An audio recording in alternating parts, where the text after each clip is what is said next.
கர்த்தருக்கு ஸ்தோத்திரம். ஆண்டவர் நல்லவர். ஆமென். இந்த யூத் கேம்புக்காக அடுத்த ஞாயிற்றுக்கிழமை ஒரு காணிக்கை எடுக்கப்படும். உங்களுக்கு தெரியும், வாலிபர்கள் சம்பாதிக்கிறவர்கள் அல்ல, நாங்கள் மூப்பர்கள் பெரியவர்கள் அவர்களை தாங்க வேண்டும்.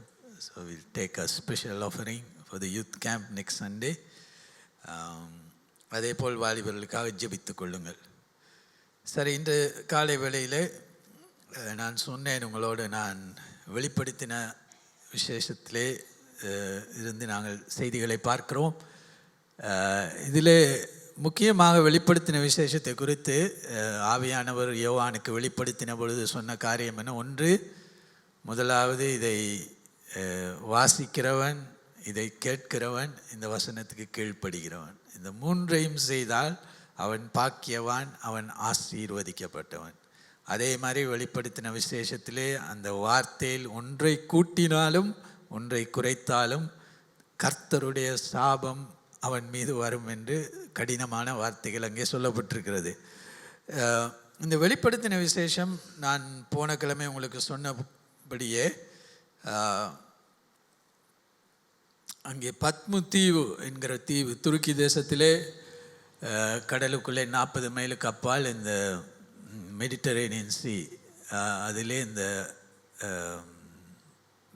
தீவு காணப்படுகிறது. அங்கே ஒரு சிறை கைதியாக யோவான் அங்கே பிடிக்கப்பட்டு வைத்திருந்தான். என்றால் அவன் கிறிஸ்துவுக்கு சாட்சியாக இருந்தான், சுவிசேஷத்தை பிரசங்கித்தான். அவன் வாழ்ந்த நாட்களிலே உக்கிரமான என்ன சொல்வது, persecution, what is the word for persecution, உபத்திரவம், கிறிஸ்துவின் நிமித்தம், வசனத்தின் நிமித்தமாக பயங்கரமான உபத்திரவ காலம்.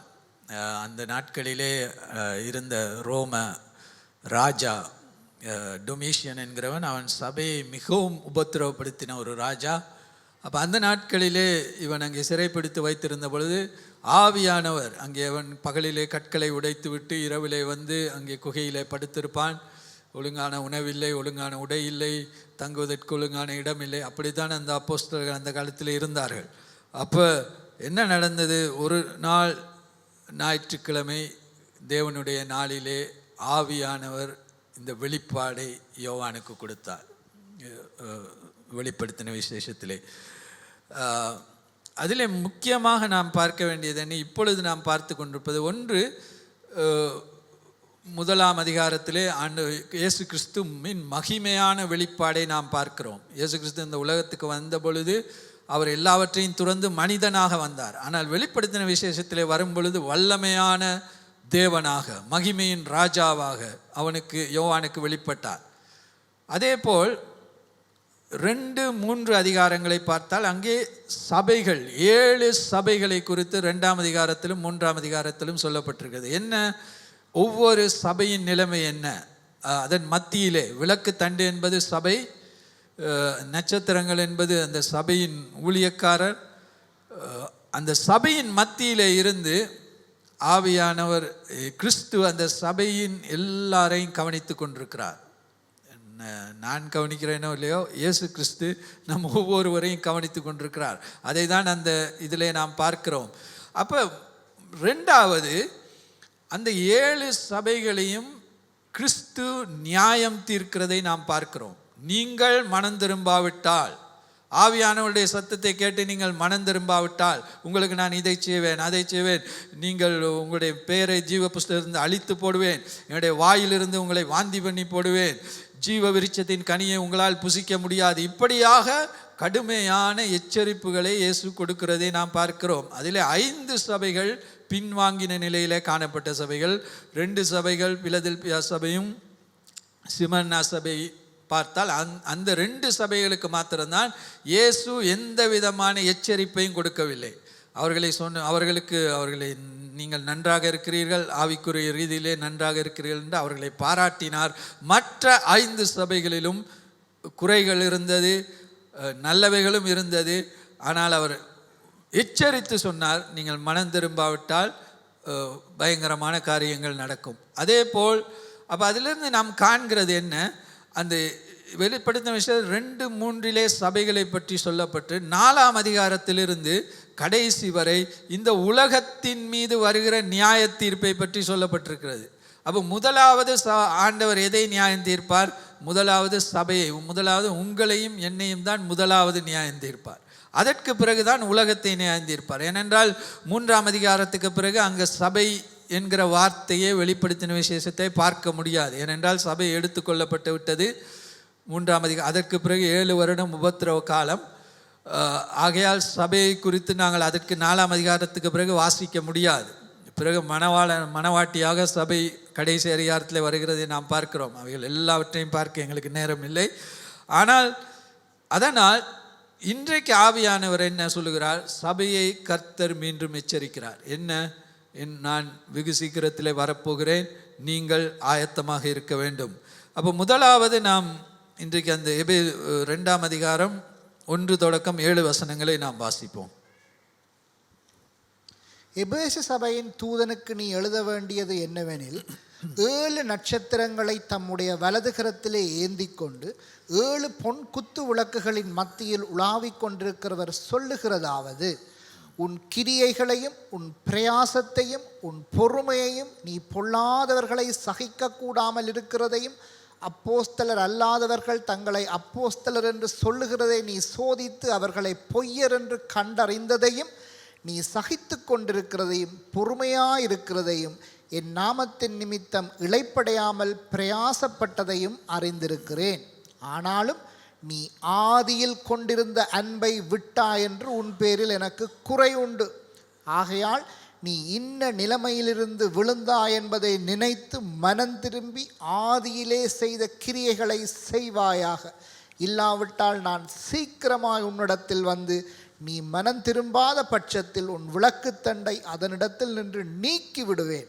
நான் வெறுக்கிற நிக்கோலாய் மதஸ்தரின் கிரியைகளை நீயும் வெறுக்கிறாய், இது உன்னிடத்தில் உண்டு.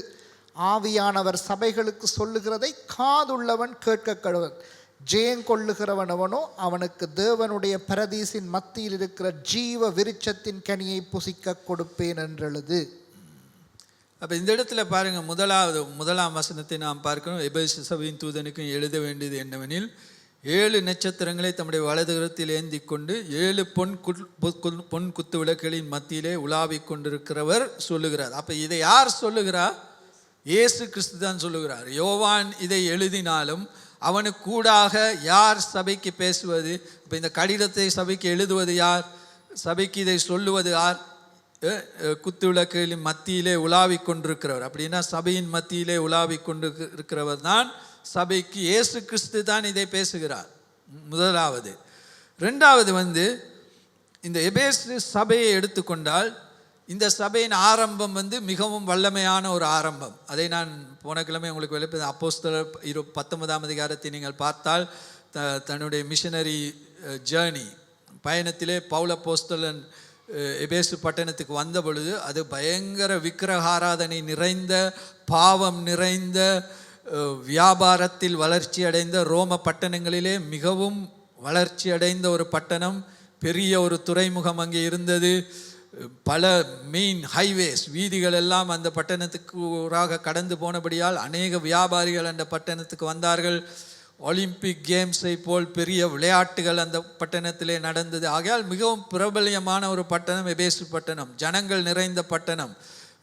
கப்பல்கள் அடிக்கடி நிறைய வியாபாரத்துக்காக வந்து போகும். ஆகையினால் அங்கே கப்பலிலே வருகிற செயிலர்ஸ், மாலுமிகள் அங்கே தங்குவார்கள். அதனால் அதே போல் நிறைய பலவிதமான விக்கிரகாராதனைகள் நிறைந்த ஒரு பட்டணம். அப்போ அந்த பட்டணத்துக்கு பவுல் அப்போஸ்தலன் வந்த பொழுது அங்கே சுவிசேஷத்தை பிரசங்கித்து இந்த சபையை ஸ்தாபித்து 2 வருடங்கள் பவுல் அப்போஸ்தலன் எபேசு பட்டணத்திலே இருந்தாள். அந்த 2 வருடங்களில் ஆசியா முழுவதுமாக சுவிசேஷம் பரவியது. அப்போ பவுல் அப்போஸ்தலன் இந்த எபேசு பட்டணத்திலே இருந்து பலரை ரட்சிப்புக்குள் கொண்டு வந்து பலருக்கு சுவிசேஷத்தை அறிவித்து பலரை சீஷனாக்கினார். அதுதான் மிகவும் முக்கியம். சீஷன் என்றால் விசுவாசி அல்ல, சீஷன் என்றால் என்ன? இயேசுவுக்காக உயிரையும் கொடுப்பதற்கு தயாரானவன் தான் சீஷன். முழுவதுமாக அவருடைய கட்டளைகளை கீழ்ப்படிந்து, அவருடைய வசனத்துக்கு கீழ்ப்படிந்து, அவருக்காக வாழ்ந்து சூழ்நிலைகள் ஏற்பட்டால் அவருக்காக உயிரையும் கொடுக்க தயாரானவன் தான் சீஷன். அப்படிப்பட்ட பல சீஷர்களை உருவாக்கி இந்த எபேசு பட்டணத்தில் இருந்து தான் மற்ற 6 சபைகளும் உருவானது. ஏனென்றால் எபேசு பட்டணத்திலிருந்து ரட்சிக்கப்பட்ட எபேசு பட்டணம் இப்போ கொழும்பை போல், கொழும்புக்கு கண்டியிலிருந்து, நுரையிலிருந்து, யாழ்ப்பாணத்திலிருந்து, காலையிலிருந்து அநேகர் வந்து இங்கே வேலை செய்கிறார்கள். அதே போல் தான் எபேசு பட்டணத்துக்கு பல தேசங்கள், பல அந்த பக்கத்தில் இருந்த பல டவுன்கள், தயாத்ரா, சாடிஸ், பிலடெல்ஃபியா,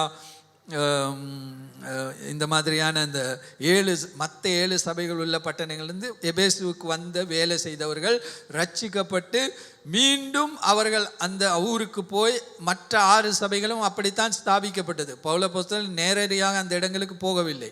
ஆனால் அவர் போய் அந்த மற்றவர்கள் ரட்சிக்கப்பட்டவர்கள் போய் அந்த இடத்திலே போய் அவர்கள் சபையை ஸ்தாபித்தார்கள். அப்போ இந்த சபை வந்து ஒரு வல்லமையான சபை, ஆவியினால் நிறைந்த சபை. உங்களுக்கு தெரியும், பவுல் இந்த மிகவும் முக்கியமான ஒரு காரியம் என்ன, இந்த எபேசு பட்டணத்திலே தான் அந்த டெம்பிள் ஆஃப் டயனா, அதாவது தமிழில் வந்து தீனாள் என்றால் டயனா டெம்பிள், அது வந்து அந்த ஆலயம் அங்கே தான் இருந்தது. அது இந்த என்ன பெர்ஷியன் மார்பிள், பளிங்கு கற்களினால் கட்டப்பட்ட ஒரு பயங்கரமான ஒரு ஆலயம், இந்த பெண் தெய்வத்துக்காக கட்டப்பட்டது. அது வந்து ஒரு என்ன சொல்கிறது, ஒரு டூரிஸ்ட் அட்ராக்ஷன். அதாவது அநேகர் இதை பார்ப்பதற்காகவே அங்கே வருவார்கள். அந்த கோயில், இந்த தீனாளுக்காக கட்டப்பட்ட கோயிலும் பாவம் நிறைந்த ஒரு இடமாகத்தான் அங்கே இருந்தது. அந்த இடத்திலே விபச்சாரிகள் இருந்தார்கள், நடனக்காரர்கள் அங்கே இருந்தார்கள், வாத்திய கருவிகளை வாசிப்பவர்கள் அங்கே, திருடர்களும் அங்கே தான் வந்து ஒளிந்து கொள்வார்கள். திருடி விட்டு எதையாவது சாமானத்தை கொண்டு அங்கே ஒளிந்து கொள்வார்கள். உள்ளே ஒரு வங்கி இருந்தது, அங்கே கருப்பு பணத்தை வைத்திருந்தவர்கள் அங்கே கொண்டு வந்து அவைகளை வைப்பு. இப்படியாக அது ஒரு பாவம் நிறைந்த ஒரு இது. அந்த இடத்திலே ஒரு பெரிய வியாபாரம் நடந்து கொண்டிருந்தது. இந்த கோயிலை வைத்து அங்கே வருகிற இந்த டூரிஸ்ட் அவர்களுக்கு இந்த விக்கிரகங்களை செய்து விற்பது, அப்படியாக அந்த இடத்திலே பலவிதமான வியாபாரங்கள் நடந்து. ஆகையால் பவுல் அந்த இடத்திலே இந்த சுவிசேஷத்தை பிரசங்கித்த பொழுது அநேகர் ரட்சிக்கப்பட்டு தங்களுடைய இந்த விக்கிரகங்களை எல்லாம் கொண்டு வந்து போட்டு எரித்து, புத்தகங்களை எல்லாம் கொண்டு வந்து போட்டு எரித்து, மந்திர புத்தகங்களை எரித்து, அப்படி வல்லமையாக ஆரம்பித்த சபை அந்த சபை தான் எபேசு சபை. அப்போ அது நடந்தது ஒரு 60 ஆண்டுகளுக்கு முன். இப்போ எல்லாம் கடந்து பவுலும் மரித்து விட்டார். ஆனால் இன்னும் இந்த சபை இருக்கிறது. ஆனால் இந்த சபை ஒரு பின்வாங்கின நிலையிலே இருக்கிறதை நாம் பார்க்கிறோம். அப்போ முதலாவது நாம் தெரியும், எபிரேயர் புஸ்தகம் 12ஆம் அதிகாரத்திலே பவுல் சொல்லுகிறார், எப்படி இந்த கிறிஸ்தவ ஓட்டத்தை நாம் ஓட வேண்டும். ஓட்டத்தை துவக்குகிறவரும் முடிக்கிறவருமாகிய இயேசு கிறிஸ்துவின் மீது எங்களுடைய கண்களை வைத்து கொண்டு ஓட வேண்டும். அநேகர் நிறைய யோசிக்கிறாங்க, பரிசுத்தமான வாழ்க்கை வாழணும்னா உபவாசம் எடுக்கணும், ஜெபம் பண்ணணும், இதெல்லாம் செஞ்சாலும் பரிசுத்தமாக வாழ முடியாது. நம்முடைய கண்கள் இயேசுவை நோக்கி பார்க்க வேண்டும். இயேசுவை பார்த்து கொண்டு ஓடினால் மாத்திரம்தான், ஓட்டத்தை துவக்கும் பொழுது இயேசுவை பார்த்து ஆரம்பிக்கிறோம், ஓடிக்கொண்டு இருக்கும் பொழுதும் அவரை பார்த்து கொண்டே தான் ஓட வேண்டும். அப்பொழுதுதான் அவரை பார்த்து கொண்டு வெற்றியோடு ஓட்டத்தை முடிக்க முடியும்.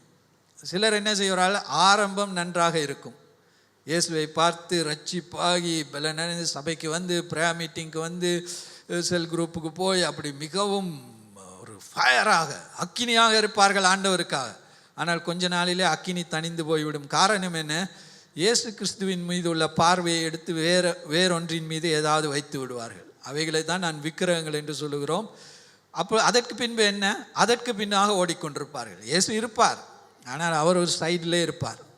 அதுக்கு பிறகு ஞாயிற்றுக்கிழமை ஆலயத்துக்கு வருவதும் குறைந்துவிடும், ஜெபத்துக்கு வருவதும் குறைந்துவிடும், தனி ஜெபமும் குறைந்துவிடும், வேத வாசிப்பும் குறைந்துவிடும், கிறிஸ்தவர்களோடு இருக்கிற ஐக்கியம் குறைந்துவிடும். அதை விட அந்த விக்கிரகமாக எதை பார்த்து கொண்டு ஓடுகிறோமோ அதுதான் முதலிடம். எனக்கு தெரிந்த ஒரு நல்ல நண்பர், அவர் வேலை இல்லாத போது நான் அவருக்கு சொன்னேன் இயேசு கிறிஸ்துவை பற்றி. அவர் இயேசு கிறிஸ்துவை ஏற்றுக்கொண்டார், மிகவும் வல்லமையாக இருந்தார், உற்சாகமாக இருந்தார், சுவிசேஷம் அறிவித்து வல்லமையாக இருந்தார். ஆனால் அவருக்கு பிறகு ஒரு நல்ல வேலை கிடைத்தது. வேலை கிடைத்தவுடன் அவர் என்ன செய்தார், இயேசுவை கலட்டி விட்டார். பிறகு வேலைக்கு பின்னால் ஓட ஆரம்பித்தார். வேலை அது இது என்று அவருக்கு சபைக்கு வருவதற்கே அவருக்கு நேரம் இல்லை. அப்போ நான் சொல்லவில்லை நீங்கள் வேலை செய்கிற இடத்திலே வேலை செய்கிற எஜமானுக்கு உண்மையாக காலையில் 8:30 மணிக்கு வேலை என்றால் அங்கே 8:30 மணிக்கு இருக்க வேண்டும், 5 மணி வரை ஒழுங்காக வேலை செய்ய வேண்டும். அது மிகவும் அதுதான் உண்மையான கிறிஸ்தவ சாட்சி. ஆகையால் வேலையை அலட்சியப்படுத்த சொல்லி நான் சொல்லவில்லை. ஆனால் கிறிஸ்து தான் முதலிடமாக நாம் அவர் மீது கண்களை வைத்து கொண்டு ஓட வேண்டும். அதுதான் மிகவும் முக்கியம். அப்போ இந்த சபை ஆரம்பம் இந்த சபை நல்லமையாக இருந்தது, அக்கினியாக இருந்தது, உற்சாகமாக அவர்கள் எல்லாம் செய்தது தேவன் இயேசு கிறிஸ்துவின் மீது இருந்த அன்பின் நிமித்தம், இயேசுவை நேசித்தது நிமித்தம், இயேசுவின் மீது வைத்த அன்பின் நிமித்தம் ஊழியம் செய்தார்கள், வர்ஷிப் டீமிலே பாடினார்கள், அஷரிங் செய்தார்கள், சுவிசேஷத்தை அறிவித்தார்கள், எல்லா மீட்டிங்ஸில் இருந்தால் எல்லாம் காரணம் என்ன? ஒன்றே ஒன்று தான். என்ன? நான் இயேசுவை நேசிக்கிறேன், அவருக்காக நான் இதை செய்கிறேன், அவருடைய மகிமைக்காக அவருக்காக நான் இதை செய்கிறேன். அப்போ அவர்கள் ஆரம்பத்திலே அங்கே அக்கினியாக இயேசுவை கிறிஸ்துவை நேசித்தார்கள். இங்கே பார்க்கிறோம், இந்த சபையை எடுத்துக்கொண்டால் 1வது 2ஆம் வசனத்தை பார்க்கிறோம். ஆண்டவர் சொல்ல, உன் கிரியைகளையும் உன் பிரயாசத்தையும் உன் பொறுமையையும் நீ பொல்லாதவர்களை சகிக்க கூடாமல் இருக்கிறதையும் அப்போஸ்தலர் அல்லாதவர்கள் தங்களை அப்போஸ்தலர் என்று சொல்லுகிறதை நீ சோதித்து அவர்களை பொய்யர் என்று கண்டறிந்ததையும். 2ஆம் வசனம். அப்போ இதில் அந்த உன் கிரியைகளையும் உன் பிரயாசத்தையும் அப்படி என்றால் இந்த சபை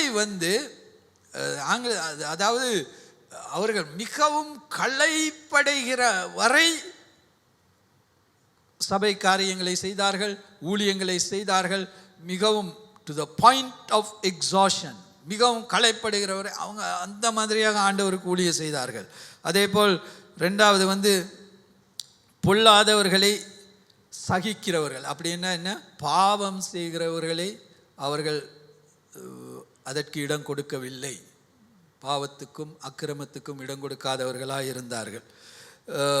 3வது நாம் பார்க்கிறோம், அப்போஸ்தலர் அல்லாதவர்கள் தங்களை அப்போஸ்தலர் என்று சொல்லுகிறதை சோதித்து, அதாவது நாம் பார்க்கிறோம் இன்றைக்கும் அப்படி நிறைய பேர் இருக்கிறார்கள். அதாவது அந்த டைட்டில் அப்போஸ்தலன் என்பது ஒரு ஆண்டவர் கொடுக்கிற ஒரு அபிஷேகம். ஆனால் இன்றைக்கு அநேகர் அவர்கள் பேருக்கு முன்னால் நான் அப்போஸ்தலன் என்று ஒரு டைட்டிலை போட்டு ஜனங்கள் மத்தியிலே ஒரு மரியாதையை பெற்றுக்கொள்ள அநேகர் ப்ராஃபட், அப்போஸ்தல் அப்படி என்று போட்டுக்கொள்ளுகிறார்கள். அப்படி போலியான அநேகர். அப்படிப்பட்டவர்களை இந்த சபையார் தெளிவாக கண்டுகொண்டார்கள். இவர்கள் உண்மையான தேவனுடைய ஊழியக்காரர்கள் அல்ல, இவர்கள் போலியானவர்கள். அப்படி இந்த சபையில் இப்படிப்பட்ட நல்ல காரியங்கள் எல்லாம் இருந்தது.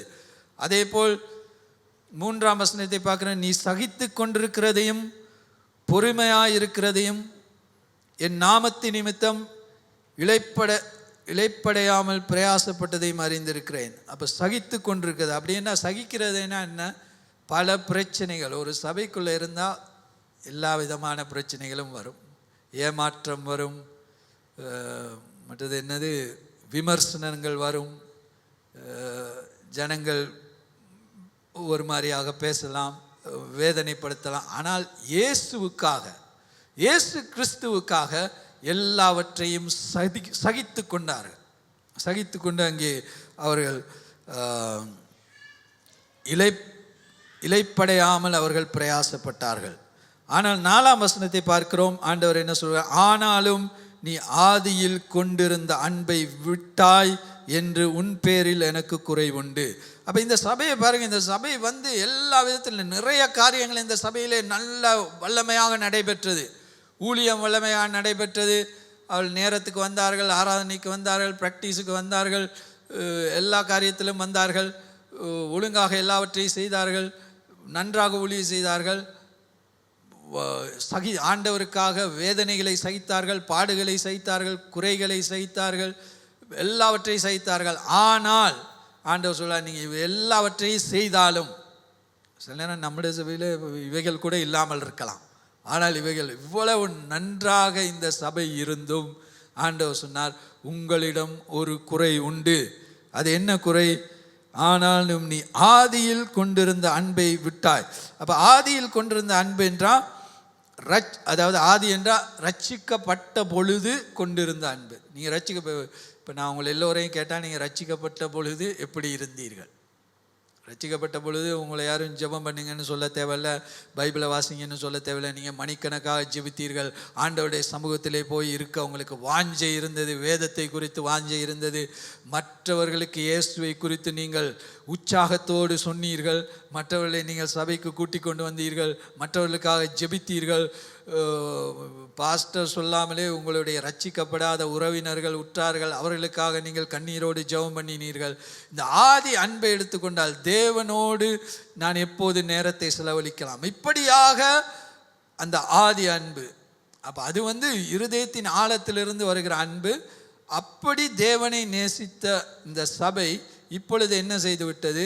அந்த ஆதி அன்பிலிருந்து 5ஆம் வசனத்தை பார்த்தா, ஆகையால் நீ இன்ன நிலைமையிலிருந்து விழுந்தாய் என்பதை நினைத்து மனம் திரும்பி. அப்போ இது என்னது? இப்படி ஆதி அன்பை இழந்தது. அப்படி என்றால் என்ன? அது ஒரு வீழ்ச்சி, விழுந்து போன நிலைமை. ஆதி அன்பில் நாம் இல்லைன்னு சொன்னால் நாம் எம்முடைய கிறிஸ்தவ வாழ்க்கையிலே நாம் விழுந்து போயிருக்கிறோம் என்று தான் அர்த்தம். அப்போ இந்த காலை வேளையில் நாம் நம்முடைய இருதயத்தை பரிசோதித்து பார்க்க வேண்டும். என்ன பார்க்க வேண்டும்? நான் உண்மையாக கிறிஸ்துவை நான் நேசிக்கிறேனா? அந்த ஆதி அன்பு எனக்குள்ளே இருக்கிறதா? ஏனென்றால் இது மிகவும் ஒரு என்ன சொல்கிறது, ஒரு சீரியஸான ஒரு விஷயம். இதன் மூலமாக இதை நாம் சரி செய்யாவிட்டால் எமக்கு பெரிய இழப்பு ஒன்று உண்டு. அதை நாம் தெரிந்து கொள்ள வேண்டும். இதை சர்வசாதாரணமாக நாம் எடுத்துவிட முடியாது. நாம் எம்மை திருப்திப்படுத்திக் கொள்ளலாம். என்ன திருப்திப்படுத்திக் கொள்ளலாம்? நான் ஊழியத்தை செய்கிறேன், காணிக்கையை கொடுக்கிறேன், ஒழுங்காக சபைக்கு வருகிறேன், அப்படியெல்லாம். இந்த சபையிலும் அவைகள் எல்லாம் நடைபெற்றது. ஊழியங்கள் எல்லாம் நன்றாக நடந்து கொண்டிருந்தது, காரியங்கள் நன்றாக நடந்து கொண்டிருந்தது, எல்லோரும் எல்லாவற்றையும் ஒழுங்காக செய்து கொண்டிருந்தார்கள். ஆனால் குறை ஒன்று காணப்பட்டது. என்ன குறை? ஆதி அன்பிலிருந்து விழுந்து போனது. அப்போ ஒரு முறை நான் ஆங்கில சபையிலே இந்த உதாரணத்தை சொன்னேன். ஒரு கணவர் ஒரு மனைவியிடம் சொன்னாராம், இன்றிலிருந்து நான் உன் மீது எனக்கு அன்பு செலுத்த முடியாது, உன்னை நான் நேசிக்கவில்லை. அப்போ வெளிநாட்டிலலாம் அப்படி சொல்லிட்டு from today I don't love யூன்னு உடனே டிவோர்ஸ் பேப்பரை ஃபைல் பண்ணி விடுவார், உடனே டிவோர்ஸ், செப்பரேஷன். ஆனால் இவர் என்ன சொன்னார்? இன்று முதல் நான் உன்னை நேசிக்கவில்லை, என்னை உன்னால் நேசிக்க முடியாது, ஆனால் ஒரு மாற்றமும் இருக்காது. நான் அதே கணவனாக இருப்பேன், சம்பளத்தை கொண்டு வந்து கொடுப்பேன், வீட்டு சாமான்களை வாங்கி போடுவேன், வேணுமென்றால் பிள்ளைகளையும் பெற்றுக்கொள்ளலாம், பிள்ளைகளை பாடசாலைக்கு அனுப்பி ஃபீஸை கட்டுவேன், எல்லாம் செய்வேன், ஆனால் நான் உன்னை நேசிக்கவில்லை. அப்படி ஒரு சொன்னால் நம்ம அந்த மாதிரி ஒரு கணவனை ஏற்றுக்கொள்ள முடியுமா? அப்போ அதே மாதிரி தான் நாங்கள் சில நேரம் இயேசு கிறிஸ்துவின் நான் என்ன சொல்கிறோம், நான் பாட்டு பாடுவேன், காணிக்கையை கொடுப்பேன், சர்ச்சுக்கு ஒழுங்காக வருவேன், செல் குரூப் போவேன், எல்லாம் செய்வேன், ஆனால் முதலாவது அன்பை உமக்கு கொடுக்க முடியாது, அதை நான் வேறொன்றுக்கு தான் நான் வைத்திருக்கிறேன். அப்படியாக நாம் சில நேரம் நம்முடைய வாழ்க்கை அப்படி இருக்கிறது. ஆனால் இந்த காலை வேளையில் ஆவியானவர் உங்களோடு பேசுகிறார். என்ன ஆவியானவர் சொல்லுகிறார்? இது ஒரு விழுந்து போன நிலைமை, இது ஒரு வீழ்ச்சி, இதை நாம் சர்வசாதாரணமாக எடுக்க முடியாது. அனாதி அன்பு இல்லை, அப்படி நான் வாழ்ந்து விட்டு போயிடலாம். அப்படி சில நேரம் நாம் ஆண்டவர் அவருடைய வருகையிலே எங்களை எடுத்துக்கொள்ளாமல் கைவிட்டு கூட போய்விடலாம். ஏனால் மணவாளனை எதிர்பார்த்து கொண்டிருக்கிற மணவாட்டி, ஏக்கத்தோடு வாஞ்சையோடு தாகத்தோடு எதிர்பார்த்து கொண்டிருக்கிற மணவாட்டிக்காகத்தான் மணவாளன் வருகிறார். இல்லை, உம்மை விட எனக்கு அதான் ஆண்டவர் இஸ்ரேல் தேசத்தை பார்த்து என்ன சொன்னார்? உன்னுடைய இருதயத்தில் வேற யாரோ இருக்காங்க, ஆனால் வாயில் நீ என் பேரை சொல்லிக்கிட்டு இருக்கிற யெகோவா யெகோவான்னு, but your heart someone else as your heart. ஆனால் வாயில் நீ என்னுடைய வார்த்தைகளை சொல்கிறார். அப்போ கர்த்தர் என்ன சொல்கிறார் அந்த காலை வேளையில்? நாம் இந்த சூழ்நிலையிலிருந்து மனம் திரும்ப வேண்டும். அப்போ 5ஆம் வசனம், ஆகையால் நீ இந்த நிலையிலிருந்து விழுந்தாய் என்பதை நினைத்து மனம் திரும்பி ஆதியில் செய்த கிரியைகளை செய்வாயாக. இல்லாவிட்டால் நான் சீக்கிரமாய் உன்னிடத்தில் வந்து நீ மனம் திரும்பாத பட்சத்தில் உன் விளக்குத்தண்டை அதனிடத்தில் நின்று நீக்கி விடுவேன். விளக்குத்தண்டை, அப்போ இது ஒரு வார்னிங், ஒரு எச்சரிப்பை ஆண்டவர் சபைக்கு சொல்லுகிறார். என்ன எச்சரிப்பு? நீ இதிலிருந்து மனம் திரும்பாவிட்டால் நான் அந்த விளக்குத்தண்டை நான் எடுத்து போடுவேன். அப்போ இது ஒரு மிகவும் பயங்கரமான ஒரு எச்சரிப்பு. அப்போ இதுக்கு நாம் செவி கொடுக்க வேண்டும், இதை நாம் கேட்க வேண்டும், நாம் மனம் திரும்ப வேண்டும். அதை நாம் செய்யாவிட்டால், இன்றைக்கு நீங்கள் இதை கேட்டுக்கொண்டிருந்து விட்டு நீங்கள் இதை அலட்சியமாக விட்டால் தேவனும் சில நேரம் உங்களை கைவிட்டு போய்விடக்கூடும். ஆகையால் ஆண்டவர் என்ன சொல்லுகிறார்? நீ மனம் திரும்பாத பட்சத்தில் உன் விளக்குத்தண்டை அதை நின்று நீக்கி விடுவேன். அப்படி என்றால் என்ன? எபேசு சபை ஒரு பயங்கரமான ஒரு சூழ்நிலையிலே இருந்தது. என்னது? ஆதி அன்பை இழந்த சபையாக, கிரியைகளை மாத்திரம் செய்கிற சபையாக, ஏதோ ஒரு ரூட்டீனாக சர்ச்சுக்கு வருவோம், வர்ஷிப்பை லீட் பண்ணுவோம், ப்ரேயர் மீட்டிங்கை வைப்போம், அதை செய்வோம், இதை செய்வோம், சேலை செய்வோம், யூத் கேம்பை வைப்போம், எல்லாம் வச்சுக்கிட்டு ஒன்றும் இல்லாமல். ஆனால் ஆண்டவர் அங்கே ஆண்டவர் மீது உண்மையான அன்பு இல்லை, ஆண்டவர் மீது உண்மையான பாசம் இல்லை. அதற்கு பதிலாக நாம் வேறொன்றை நேசித்துக்கணும். அதுதான் தேவன் சொல்கிறார், விக்கிரக ஆராதனை. தேவனுக்கு பதிலாக நாம் வேறு எதையும். அப்போ ஆண்டவர் விளக்குத்தண்டை எடுத்து போடுவேன் என்று சொன்னால், நீ மனம் திரும்பாவிட்ட விளக்குத்தண்டு இந்த இடத்திலே சபைக்கு ஒப்பானது விளக்குத்தண்டு. அப்போ விளக்குத்தண்டை எடுத்து விட்டேன் என்றால் அதற்கு பின்பு உன்னை என்னுடைய சபையாக நான் அங்கீகரிக்க மாட்டேன்.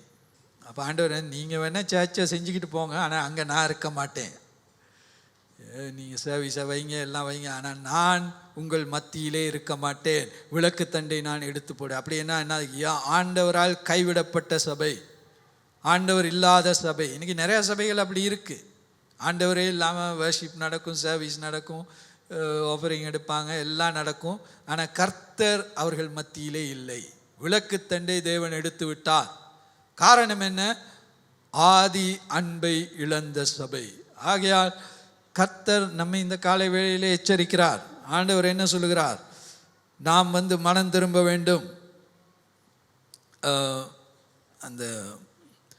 நாம் வாசிப்போம் இதை பற்றி. மத்தேயு 10ஆம் அதிகாரம் 37-38 வசனங்களை வாசிப்போம்.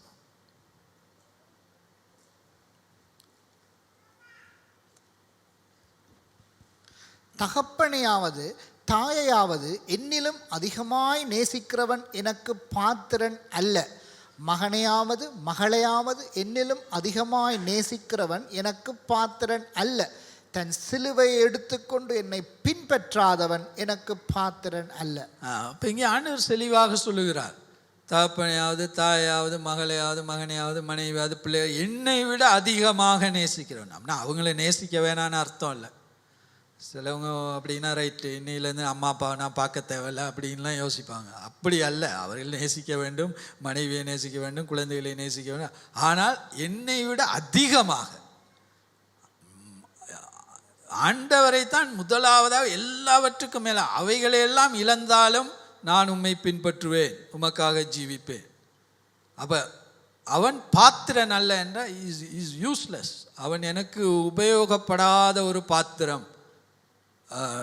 அதேபோல் யோவான் 14:21 வாசிப்போம். 14ஆம் அதிகாரம் 21ஆம் வசனம். என் கற்பனைகளை பெற்றுக்கொண்டு அவைகளை கை கொள்ளுகிறவனே என்னிடத்தில் அன்பாயிருக்கிறான். அப்போ என்ற கற்பனைகளை ரெண்டாவது ஆண்டவரை நேசிக்கிறதுனா என்ன?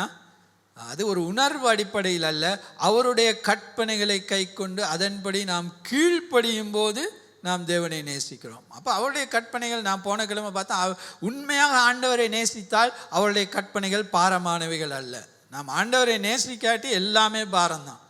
ஊழியமும் பாரம், கொடுக்கறதும் பாரம், மற்றவர்களை தாங்குகிறது பாரம், ஆண்டவருக்காக காரியங்கள் எல்லாமே ஒரு பாரமாக இருக்கும். ஆனால் ஒரு தாய் ஒரு பிள்ளைக்காக எல்லாவற்றையும் தியாகம் செய்கிறார். தாய்மார் பிள்ளைகளை அப்படி நேசிக்கிறார்கள், எல்லாவற்றையும் தியாகம் செய்கிறார்கள். காரணம் என்ன? அதன் மூலமாக அவர்களுக்கு என்ன ஏதாவது சம்பளம் கிடைக்கிறதா? இல்லை. அந்த பிள்ளையை நேசிக்கிறார். அதே போல்தான் ஆண்டவரை நாம் நேசிக்கும் பொழுது நாம் அவருக்காக எந்த விலக்கிரயத்தையும் செலுத்த நாம் தயார். அவருக்காக வசனத்துக்கு கீழ்ப்படிந்து நாம் ஜீவிக்க நாம் தயாராக இருக்கிறோம். அதே போல் 1 யோவான் 2ஆம் அதிகாரம் 15 தொடக்கம் 17ஆம் வசனத்தை வாசிப்போம்.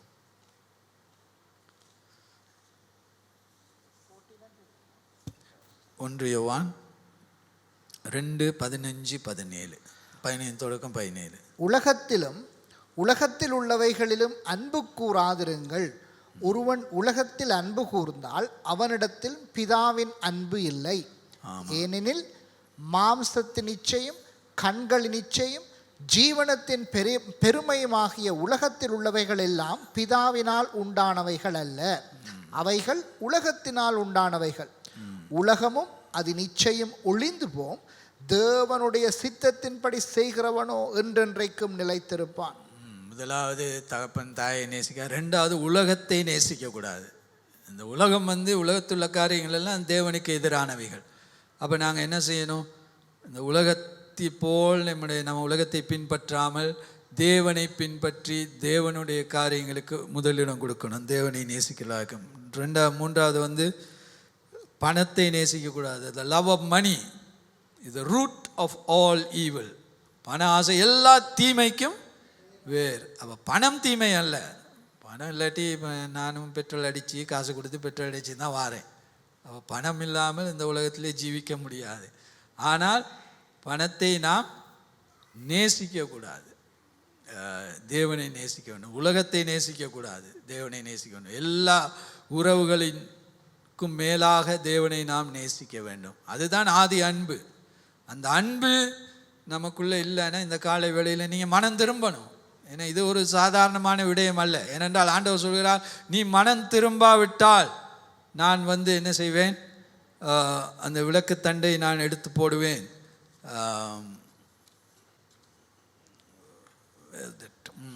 அதை வாசிப்போம் அந்த வசனத்தை. ஆகையால் நீ இன்ன நிலைமையிலிருந்து விழுந்தாய் என்பதை நினைத்து மனம் திரும்பி ஆதியில் செய்த கிரியைகளை செய்வாயாக. இல்லாவிட்டால் நான் சீக்கிரமாய் உன்னிடத்தில் மனம் திரும்பாத பட்சத்தில் உன் விளக்கு தந்தை அதனிடத்து நீக்கி விடுவேன். சில நேரம் ஆண்டவர் நீக்கிறது நம்மளுக்கே தெரியாமல் இருக்கும். ஆண்டவர் விளக்கு தந்தை சிம்சோன் தெலேலால் மடியிலே படுத்து அவன் தூங்கி கொண்டிருந்தான். அவள் முடியை சவரம் செய்து விட்டால் அவனுக்கு அது தெரியவில்லை. உடனே அவன் எப்பொழுதும் போல் ஆண்டவர் என்னோடு இருக்கிறார் என்று எழும்பி போனான். ஆண்டவர் அவனை விட்டு போனதை அவன் அறியாதிருந்தான். இன்னைக்கு அநேகர் ஆண்டவர் நம்ம விட்டு போயிடுவார். ஆதி அன்பில்லை, நேசிக்க நாம் அறியாமல் நாம் கிரியைகளை செய்து கொண்டிருப்போம். ஜாக்கிரதையாக எச்சரிப்பாக நாம் இருக்க வேண்டும். ஆண்டவரோட மனம் திரும்ப வேண்டும். இந்த காலை வேளையில் சொல்ல, ஆண்டவர் எல்லாவற்றுக்கும் மேலாக நான் உம்மை நேசிக்கிறேன். 6ஆம் வசனம், நான் வெறுக்கிற நிக்கோலாய் மதஸ்தாரின் கிரியைகளையும் நீ வெறுக்கிறாய். நிக்கோலாய் மதஸ்தாரின் கிரியை என்றால் அவர்கள், இந்த நிக்கோலாய் மதஸ்தார் ஒரு போலியான ஒரு உபதேசத்தை சபைக்குள் கொண்டு வந்தவர்கள். அது என்ன போலியான உபதேசம்? ஆண்டவர் உங்களுக்காக உங்களுடைய பாவத்துக்காக சிலுவையிலே மரித்து விட்டார், ஆகையால் நீங்கள் பாவம் செய்து கொண்டே பரலோகத்துக்கு போய்விடலாம். அவருடைய கிருபை, அவர் உங்களுடைய பாவத்தை சுமந்து விட்டார், தேவன் உங்களை மன்னித்து விட்டார், அவருடைய கிருபை உங்களுக்கு இருக்கிறது, நீங்கள் எவ்வளவு வேணுமானும் பாவத்தை செய்யலாம். இந்த நிக்கோலாய் மதம் இப்படிப்பட்ட ஒரு போதனையை கொண்டு பாவம் சபைக்குள்ளே ஆறாக புரண்டு ஓடியது. அப்போ பாவத்தை கண்டித்து உணர்த்துகிற உபதேசம், பாவத்தை விட்டு விலகுங்கள், மனம் திரும்ப, இந்த மாதிரி உபதேசமெல்லாம் இந்த நிக்கோலாய் உபதேசக்காரர்களிடமிருந்து வராது. அவர்கள் என்ன சொல்லுவார்கள்? நீங்கள் உங்களை தேவன் நேசிக்கிறார். இப்போ அந்த சமன் ஒன்று இருக்குது, காட் இஸ் லவ். அது தான் ஆண்டவர் அக்கினிமயமான தேவன், நியாயந்தி இருக்கிற தேவன். அதை சொல்லவே மாட்டார்கள். ஆண்டவர் அன்பானவர் அன்பானவர் அன்பானவர் என்று. ஆனால் ஆண்டவர் இங்கே என்ன சொல்லுகிறார்? நீ மனம் திரும்பாவிட்டால் நான் விளக்கு தண்டை எடுத்து போடுவேன் அப்படின்ட்டா. அவர் பயங்கரமான தேவன், அன்பானவரும் தான், அதே நேரம் பயங்கரமானவர். ஒரு தகப்பனிடம் ரெண்டும் இருக்க வேண்டும், அரவணைப்பும் இருக்க வேண்டும், கண்டிப்பும் இருக்க வேண்டும். அவன் தான் உண்மையான தகப்பன்.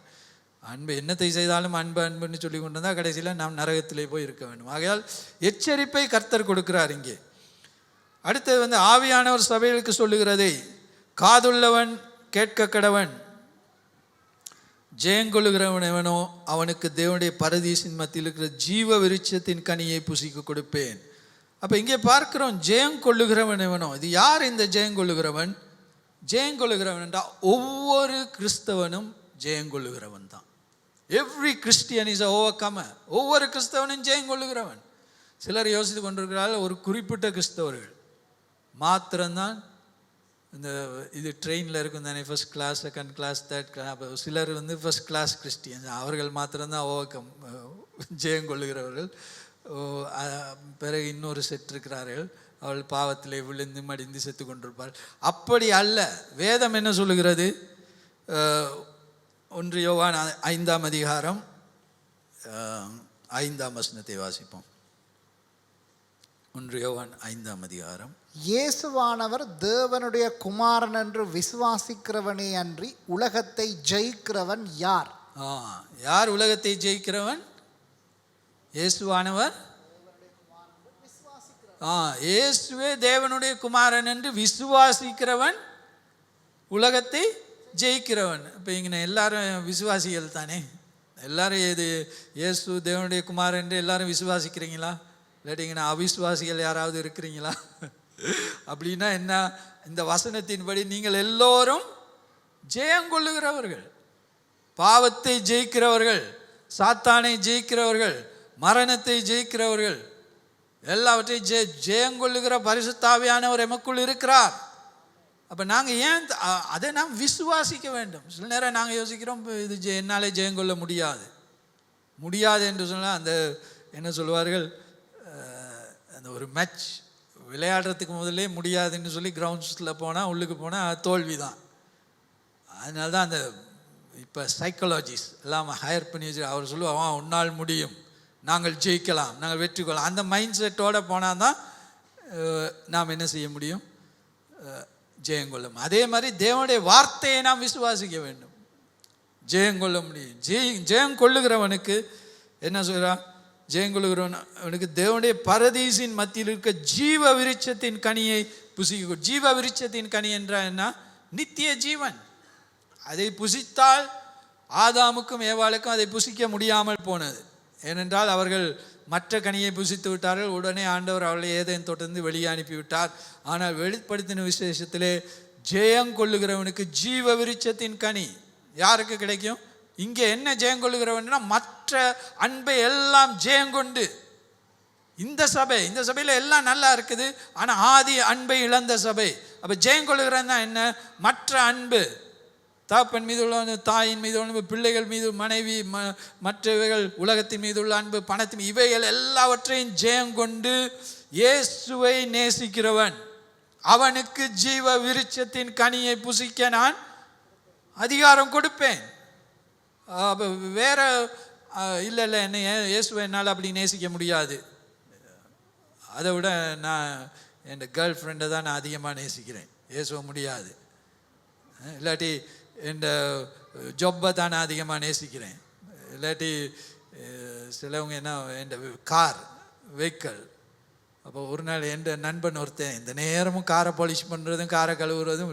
அப்போ ஒருத்தர் கேட்டார், என்ன நெக்ஸ்ட்டு உனக்கு நீ மெரி பண்ணியிருக்க, ஆனால் மனைவியோட உன்ட மனைவி உன்னுடைய கார் தான் உன்னுடைய மனைவி, எல்லா ஃபோக்கஸும் அதில் தான் இருக்குது, மனைவியை நேசிக்கிறோம் இல்லையா அப்படின்னு உலகப்புறம். அது மாதிரி அநேக வேறு அன்புகள், அவைகள் எல்லாம் ஜெயங்கொள்ள வேண்டும். அவனுக்கு தான் ஜீவ விருட்சத்தின் கனியை புசிப்பதற்கு ஆண்டவர் கொடுப்பார். ஹல்லேலூயா. ஆகையால் இந்த காலை வேளையிலே கர்த்தர் நம்மிடத்தில் என்னத்தை எதிர்பார்க்கிறார்? எல்லாவற்றுக்கும் மேலாக நாம் தேவனை நேசிக்க வேண்டும். ஹல்லேலூயா. ஆகையால் நாம் இந்த நேரத்தில் கர்த்தருடைய சமூகத்திலே நாம் எல்லோரும் எழுந்திருப்போம். ஆண்டவரிடத்தில் எங்களுடைய இருதயத்தை திறப்போம். இந்த காலை வேளையிலே